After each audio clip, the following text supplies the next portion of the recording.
ओम सर्वे भवन्तु सुखिनः, सर्वे सन्तु निरामय, सर्वे भद्राणि पश्यन्तु, मा कश्चित् दुःखभाग् भवेत्।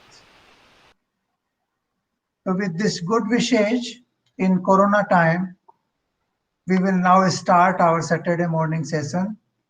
Welcome to everyone, and we are very happy to know that Kuldeep is now in good shape, and we are confident that he will recover very quickly. Now today's topic is धर्म क्या है। मैं सोच रहा हूं आज मैं हिंदी में बोलूं, अगर आप सब लोगों को कोई ऐतराज नहीं हो तो। बिल्कुल सर, वेलकम। धर्म क्या है? धर्म अगर आप देखेंगे तो जितना भी अध्यात्म है उसका सारभूत सिद्धांत धर्म है। Whatever spirituality we talk about, the foundation of that spirituality is धर्म। धर्म की जरूरत क्या है इसको समझना चाहिए हमें। धर्म की जरूरत होती है कर्म करने के लिए। देखिए, कर्म में सबसे बड़ी दुविधा यह है कि आपको ये पता नहीं होता कि इस कर्म का परिणाम क्या होगा। मनुष्य इस आश्चर्य में सोचता रहता है कि मैं ये कर्म करूं नहीं करूं, इससे आगे आने वाले समय में क्या परिणाम होगा। क्योंकि हर कर्म का परिणाम अभी नहीं होता, भविष्य में होता है, और सिर्फ आपके कर्म के ऊपर निर्भर नहीं करता, बल्कि समष्टि के कर्मों के ऊपर निर्भर करता है। जैसे मैं आपको एक दो उदाहरण देना चाहूंगा। आपका किसी से प्रेम है, किसी युवती का युवक से प्रेम है, वो आपस में अपनी शादी करना चाहते हैं। अब वो भविष्य के बारे में सोचेंगे कि अभी तो हमारा प्रेम है, आगे हमारा प्रेम चलेगा या नहीं चलेगा। ये युवक युवती हमारे पेरेंट्स के साथ कैसे गेट अलोंग करेंगे। फिर ये देखेंगे कि इसकी बहुत ज्यादा डिमांड्स तो नहीं होंगी कि ये हमें संतान तो दे पाएगी नहीं दे पाएगी, वो संतान अच्छी होंगी या खराब होंगी। ये सारे परिणाम बाद में आएंगे। इन परिणामों का आना न आना ये भी निश्चित नहीं है। हो सकता है शादी के कुछ समय बाद उनकी मृत्यु हो जाए और आगे कुछ नहीं बढ़े। तो कई तरह की अनिश्चितताएं, अनसर्टेनिटीज इसमें इन्वॉल्व होती है। कोई भी कार्य आप करते हैं वो अच्छा सोच के करते हैं, लेकिन उसके परिणाम में कोई निश्चितता नहीं है, और परिणाम मल्टीफेसिटेड होते हैं, कई रूपों में प्रकट होते हैं एक ही चीज के परिणाम।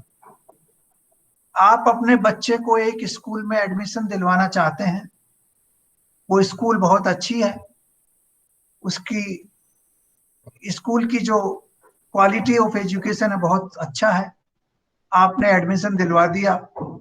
उसके बाद आपको ये पता नहीं होता कि आपका बच्चा किस कंपनी में चला जाएगा। वो अच्छी कंपनी में जाके पढ़ेगा लिखेगा, बुरी कंपनी में जाके कुछ और आदतें डाल लेगा। उसके क्या लक्षण होंगे बाद में जाके, उसकी जो परिवरिश है, उसकी जो अपब्रिंगिंग अप है वो कैसी होगी। ये सब चीजें बड़ी अनिश्चित होती हैं फ्यूचर में, और अनिश्चित होने का ही नाम जीवन है। अगर हमें ये पता लगे कि मैं आज ये कार्य कर रहा हूं, इसका परिणाम 2 साल बाद ये होगा, 5 साल बाद ये होगा, तो आपकी जिंदगी में कोई अनिश्चितता नहीं है। आपकी जिंदगी पूर्ण रूप से निश्चित है। आपको पता है मैथमेटिकली कि इसके बाद ये होगा, इसके बाद ये होगा, इसके बाद ये होगा। और उस तरह की जिंदगी में पूर्ण रूप से नीरसता आ जाती है, उसमें कोई रस नहीं रह जाता है। अनिश्चितता ही जीवन का रस है। जो आपको उलझाए रखता है, लेकिन आपको उस रस के अंदर भी डुबोए रहता है कि कल क्या होगा।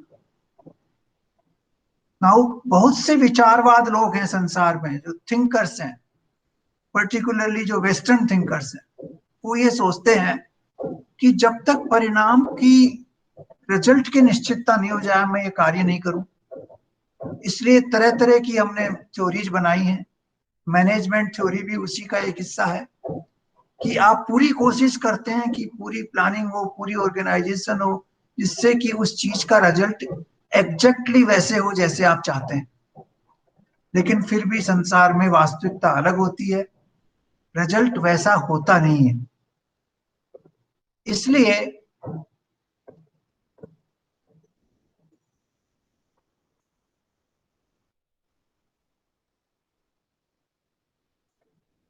इसलिए जीवन में धर्म का एक बहुत बड़ा महत्व हो जाता है।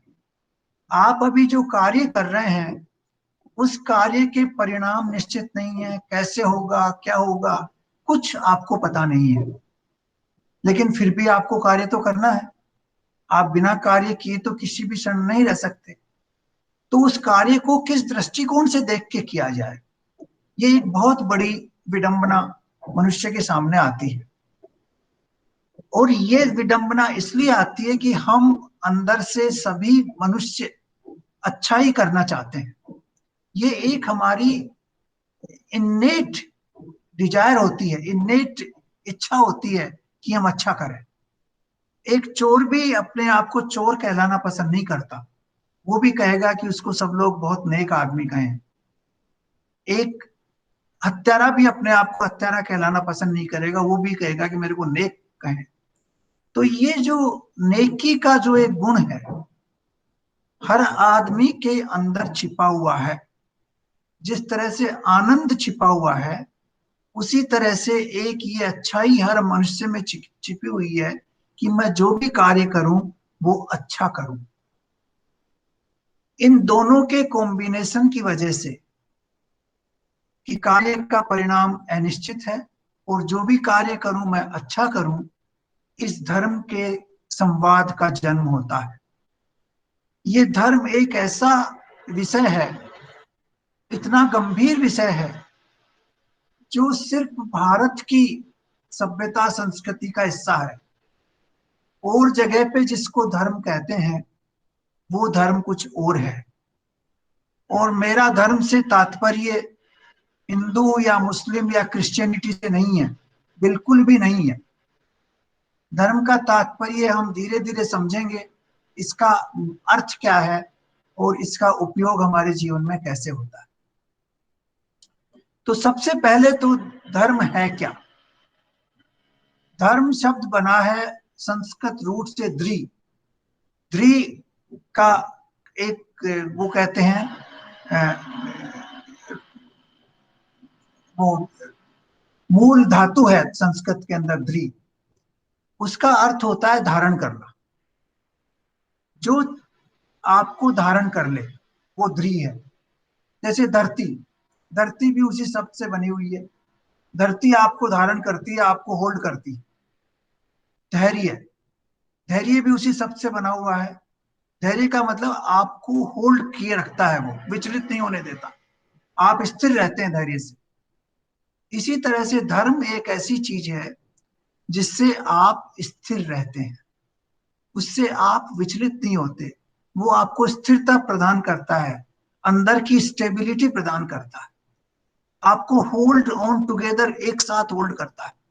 ये धर्म का एक सबसे महत्वपूर्ण जो गुण है वो ये है कि वो आपको पूरी तरह से एक रूप के अंदर बांध के रखता है, अलग अलग रूपों में विभक्त नहीं करता। हमारे मन का जो विशेष रूप है, वो अलग अलग चीजों को अलग अलग चीजों में विभक्त करता रहता है। हर चीज में हमें डाउट क्रिएट करता रहता है, ये करूं नहीं करूं, करने से ये होगा नहीं करने से ये होगा,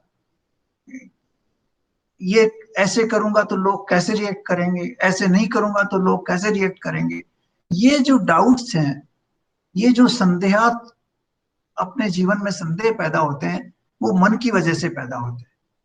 और धर्म जो है उन सब संदेहों को विनाश करके आपको एक स्थित प्रज्ञ के रूप में उपस्थित करता है।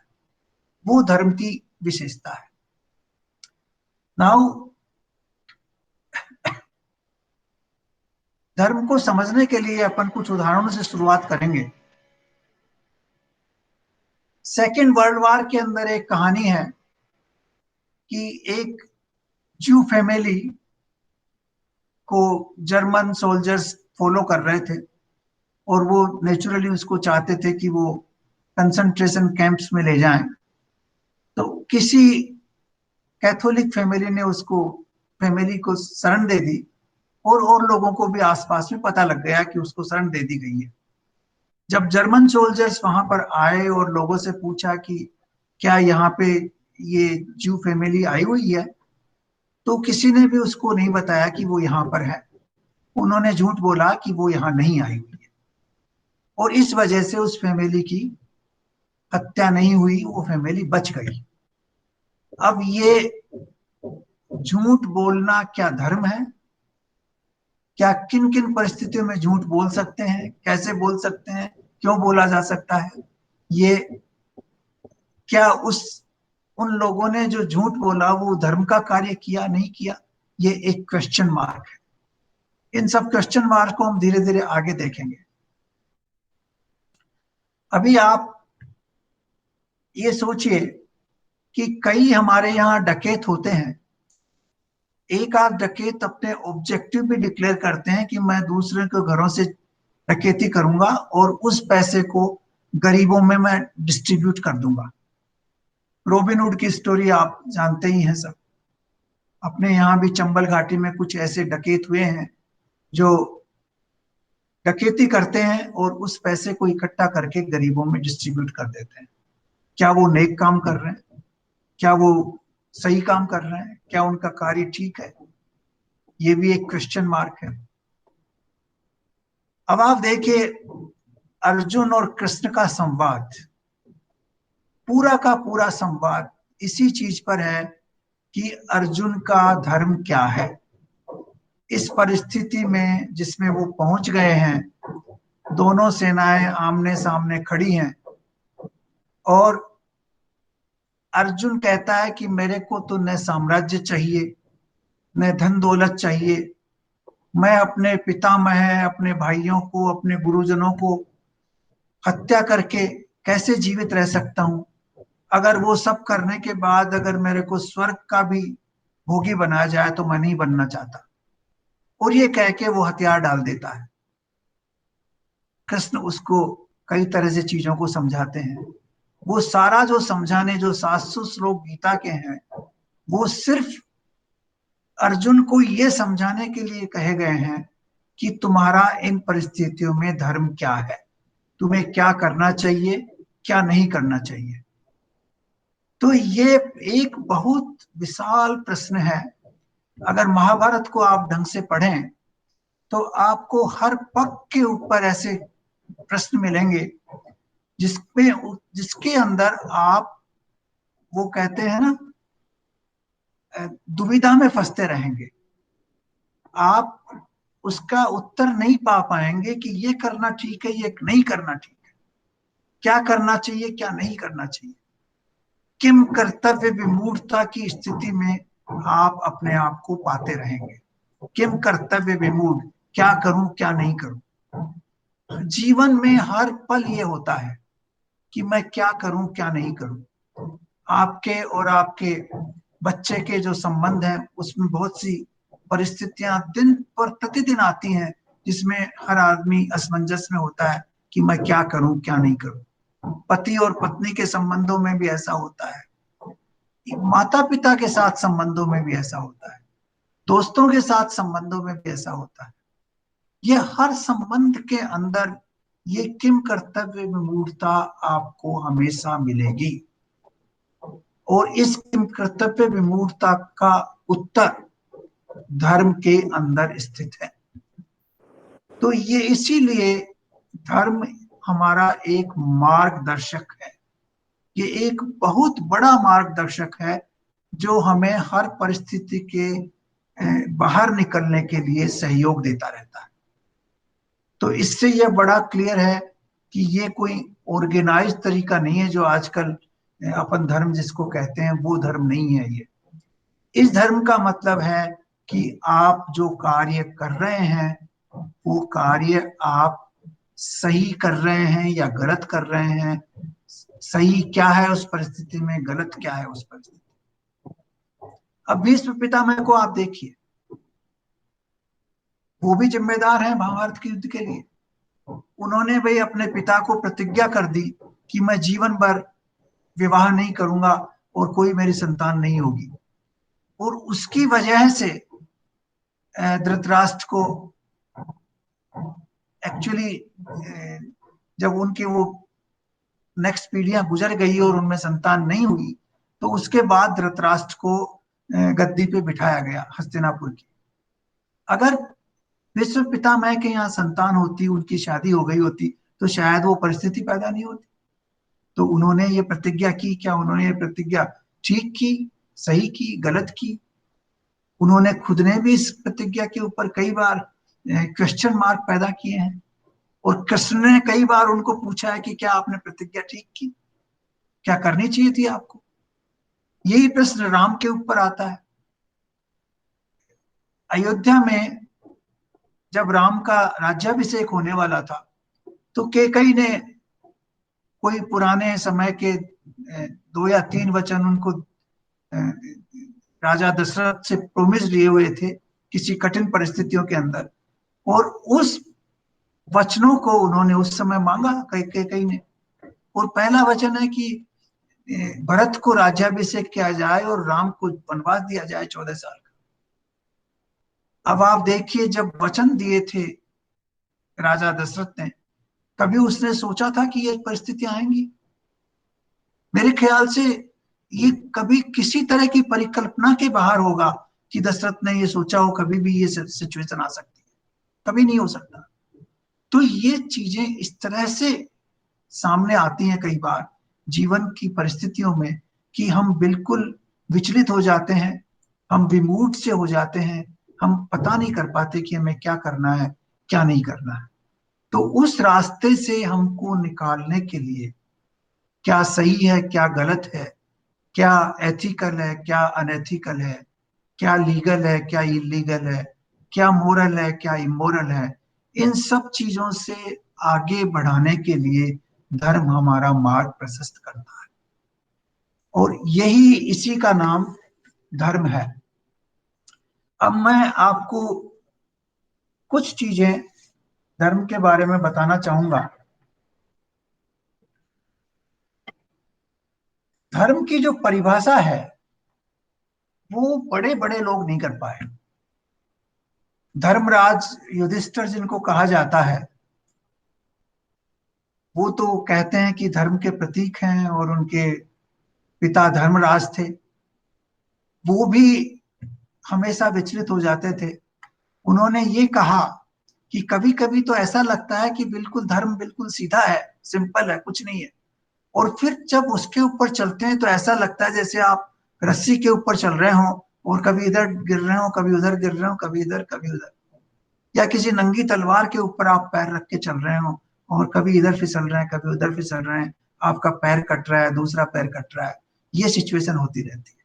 तो धर्म एक ऐसी स्थिति है जिसको समझना बड़ा आसान नहीं है।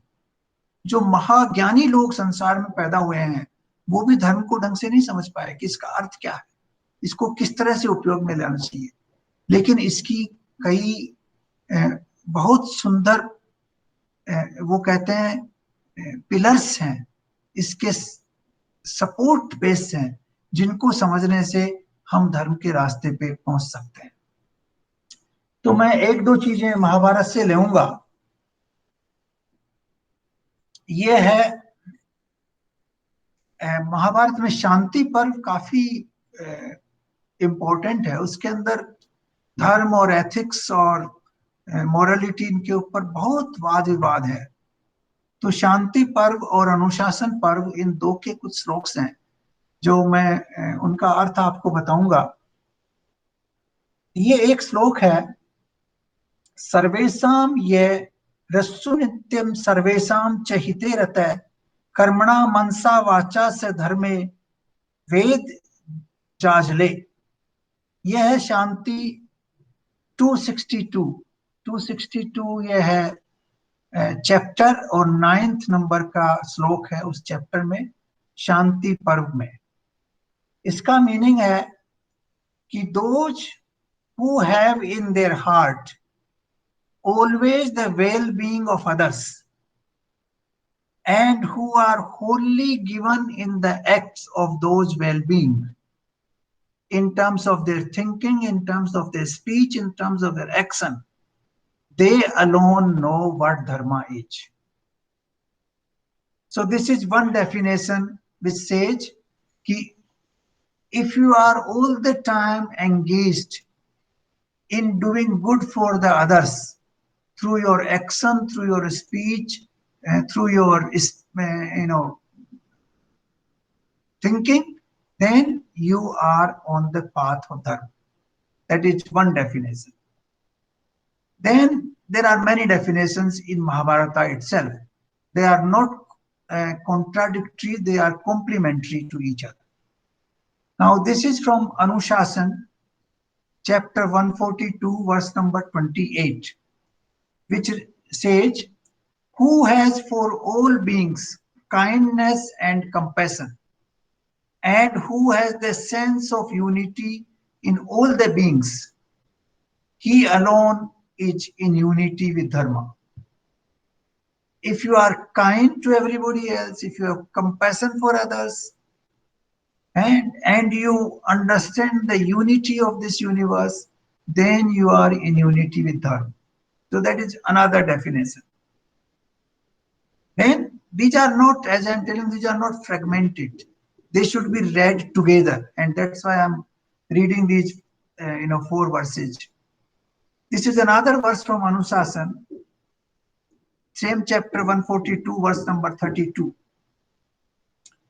It says, a person who is forgiving, self-disciplined, has conquered anger, and does not cause pain to others, is in unity with dharma.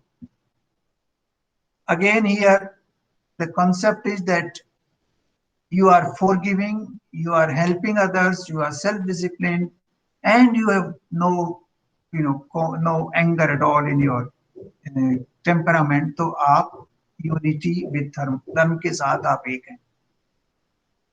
और शांति, another 160 is the chapter and 23rd is the verse, which says, the one who has conquered the self has feeling of friendship and goodwill towards all, and dignity of conduct and cheerfulness is in unity with dharma.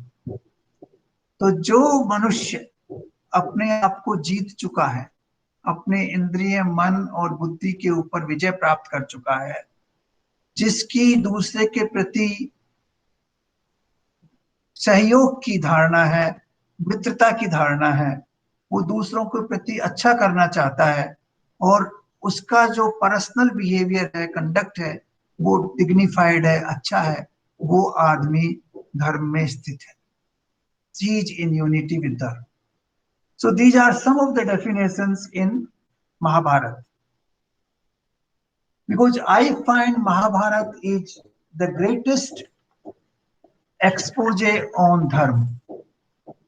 There is no writing which I can see in this world which can compare with Mahabharata in terms of explaining what is right and what is wrong, what is the right behavior.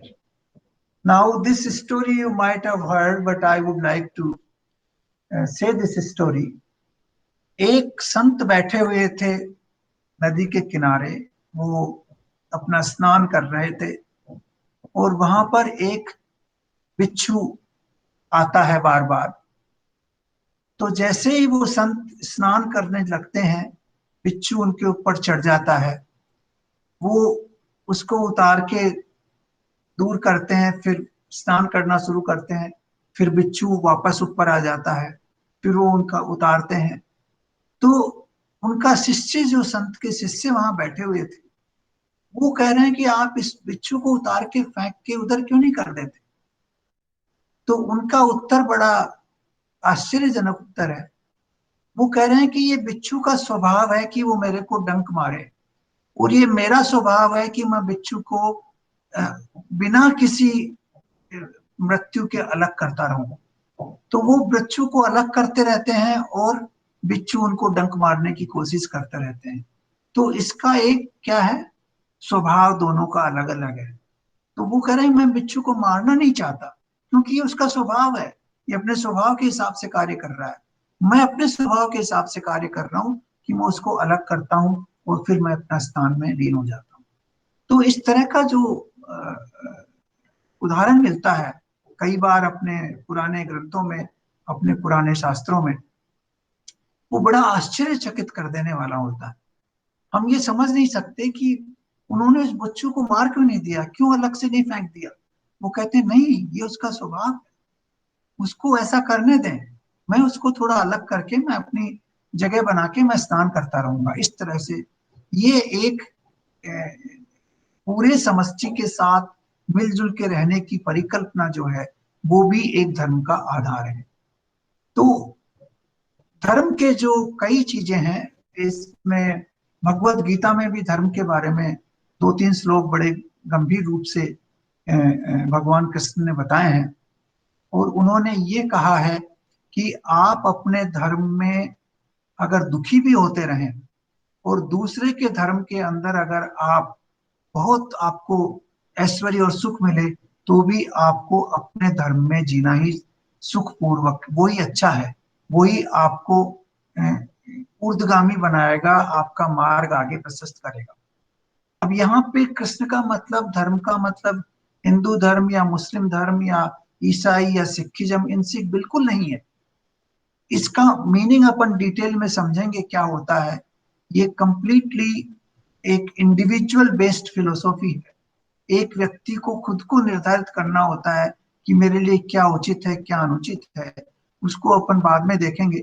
लेकिन आज मैं ये चाह रहा था कि धर्म का जो विस्तृत रूप है, जो विशेष स्थान है हमारे शास्त्रों में, वो क्यों है। तो ये स्थान, पहली चीज तो ये है कि हमारे कर्मों का फल निश्चित नहीं होता और भविष्य में होगा। हमें पता नहीं क्या होगा, कैसे होगा, किस डायरेक्शन में हमको लेके जाएगा। तो हमें ये निर्धारित करना होता है कि हम जो कर्म आज कर रहे हैं वो ठीक कर रहे हैं या नहीं कर रहे हैं। एक तो ये प्रश्न आता है पहले, सबसे पहले सामने। दूसरा प्रश्न ये आता है कि हर आदमी के अंदर एक इन्नेट इच्छा होती है कि मैं अच्छा बनूं, अच्छा कार्य करूं। चाहे वो एक्चुअली गलत कार्य कर रहा हो, लेकिन फिर भी उसकी इच्छा ये अच्छा बनने की होती है। ये एक प्रोपेंसिटी है, ह्यूमन इन्नेट डिजायर है। ये हमारे स्वभाव का एक अभिन्न अंश है। तो इस स्वाभाविक अंश को अगर आप प्रत्यक्ष में लाना चाहेंगे, आप उसको एक संसार के अंदर एक रूप देना चाहेंगे, तो उसके लिए आपको ये विवेक होना चाहिए कि अच्छा क्या है, बुरा क्या है। अच्छे और बुरे समझने की विवेक की दृष्टिकोण बहुत जरूरी है, और इसके लिए धर्म की व्याख्या हर व्यक्ति के लिए जरूरी है। तो ये दो चीजें तो ये हो गई धर्म के लिए। तीसरी चीज ये है कि धर्म जो है किस परिस्थिति में कैसे किया जाता है। अभी मैंने दो उदाहरण दिए, एक ज्यूइश, सेकेंड वर्ल्ड वॉर में ज्यूइश फैमिली का, एक डकैत का उदाहरण मैंने दिया। क्या आप उसको धर्म कहेंगे? ये एक बहुत बड़ा क्वेश्चन है। क्या आप उसको सही कहेंगे, गलत कहेंगे, क्यों कहेंगे? क्या इवन भगवान कृष्ण के खुद के कंडक्ट के ऊपर क्वेश्चन उठाए गए हैं इस चीज पे, कि उन्होंने अपनी प्रतिज्ञा तोड़ी। एक बार उन्होंने युद्ध के मैदान में अपना जो सुदर्शन चक्र उन्होंने बुला लिया, जब भयंकर युद्ध चल रहा था विश्व पितामह और अर्जुन के बीच। और जब अर्जुन उनको परास्त करने में असमर्थ रहा तो कृष्ण ने चक्र ला दे कि मैं आपको। तो ये प्रश्न उठता है, जब उन्होंने प्रतिज्ञा की थी कि मैं किसी भी अस्त्र शस्त्र का प्रयोग नहीं करूंगा, तो क्या उन्होंने ये उचित किया? ये क्यों किया? ये करना जरूरी था उनके लिए? तो ये प्रश्न कई जगह पे कई रूपों में आता है। एक दूसरा प्रश्न इससे और जुड़ा हुआ है, वो मैं और विस्तार से लेना चाहूंगा, क्योंकि हमारे शास्त्रों का एक बहुत जबरदस्त हिस्सा उसके साथ जुड़ा हुआ है।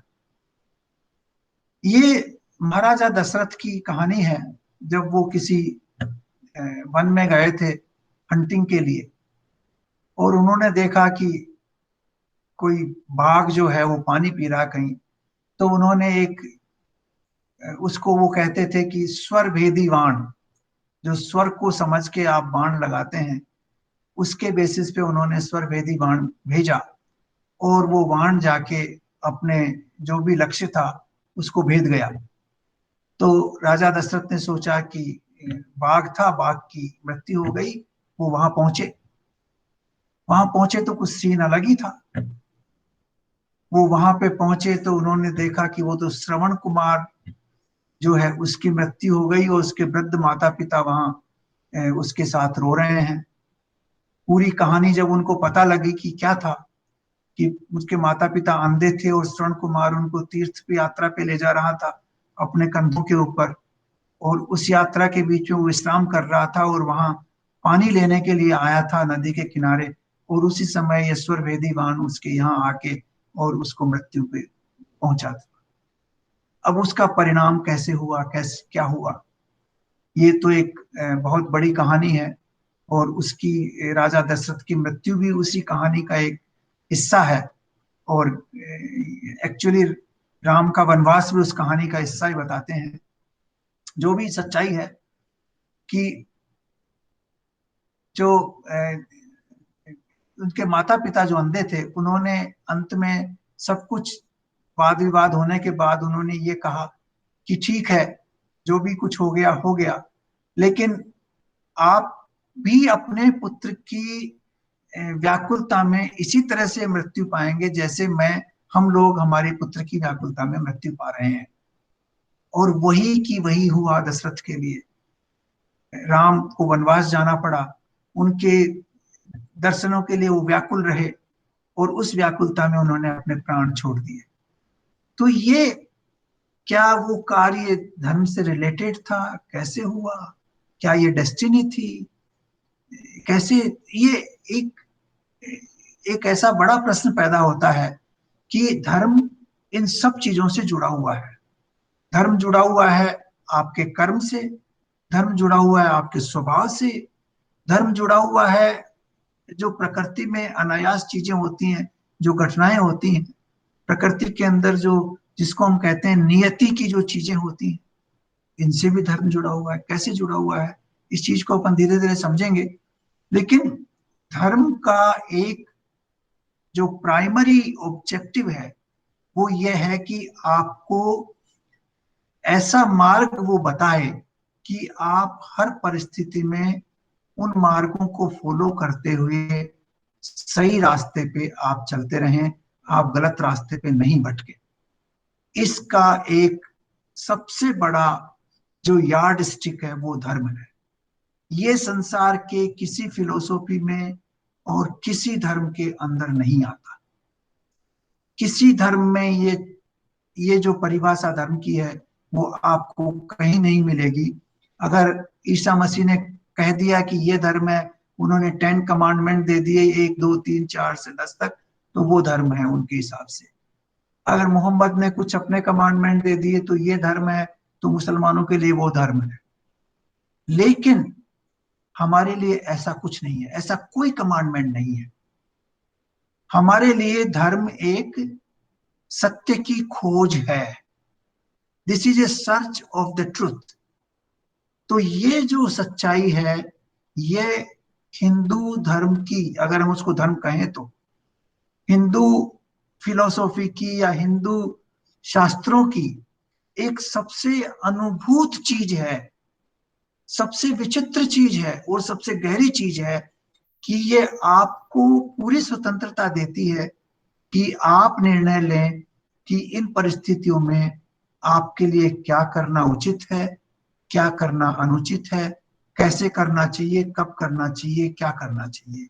ये सिर्फ स्वतंत्रता सिर्फ अपने शास्त्रों में आपको मिली हुई है, और उस स्वतंत्रता की वजह से आप सच्चाई की खोज के मार्ग पे ऊपर आगे चलते हैं। सच्चाई की खोज क्यों करते हैं? इसलिए करते हैं कि आपको सही रास्ता पता लगे कि मेरे को ये करना चाहिए, ये नहीं करना चाहिए। अगर आपको रास्ता पता नहीं लगेगा सही,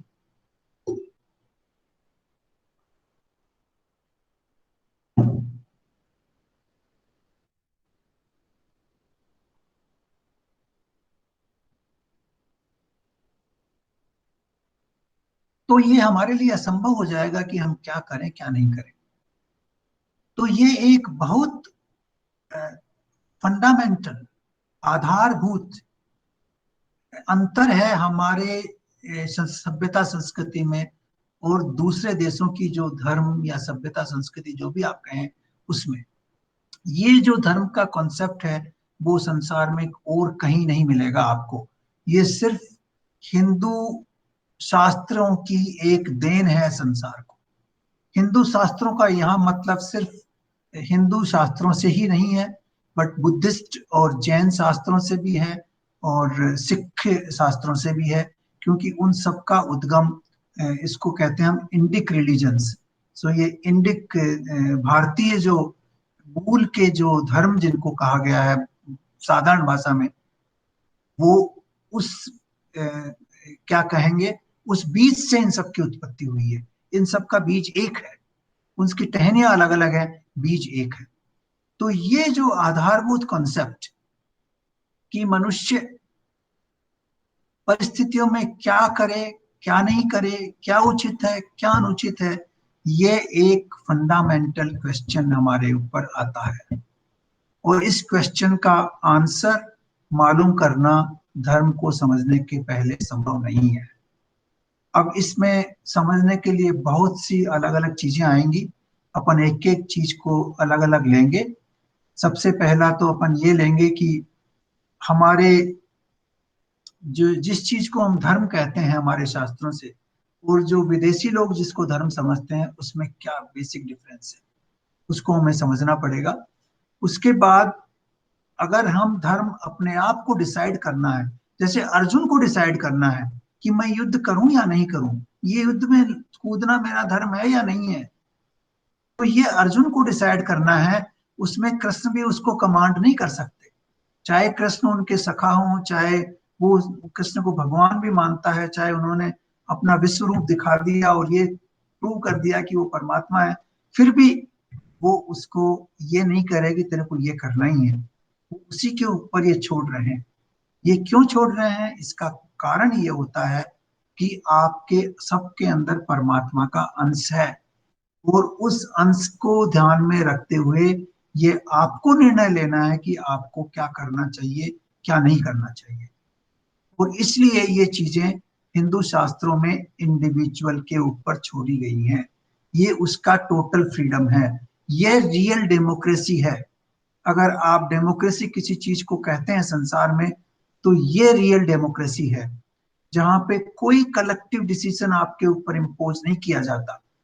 ये आपको निर्णय लेना है कि यहाँ पे कोविड का पेशेंट बैठा हुआ है, उसको आप अपना प्लाज्मा दे सकते हैं या नहीं, या प्लाज्मा अरेंज कर सकते हैं या नहीं कर सकते, कर सकते हैं तो कहाँ से करेंगे, नहीं कर सकते हैं तो क्यों नहीं कर सकते, ये निर्णय आपका है। इसके ऊपर कोई दूसरा जजमेंट न दे सकता है, न देना उचित है। ये कंप्लीटली व्यक्तिगत निर्णय होता है, और इसलिए धर्म की परिभाषा हर व्यक्ति के लिए अलग अलग होती है। ये एक व्यक्ति के लिए जो धर्म की परिभाषा होती है, वो दूसरे व्यक्ति के लिए अधर्म बन सकती है।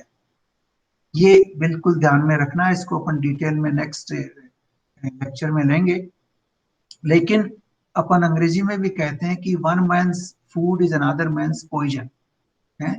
तो वही चीज है यहाँ पे। धर्म जो है it is highly individual based assessment.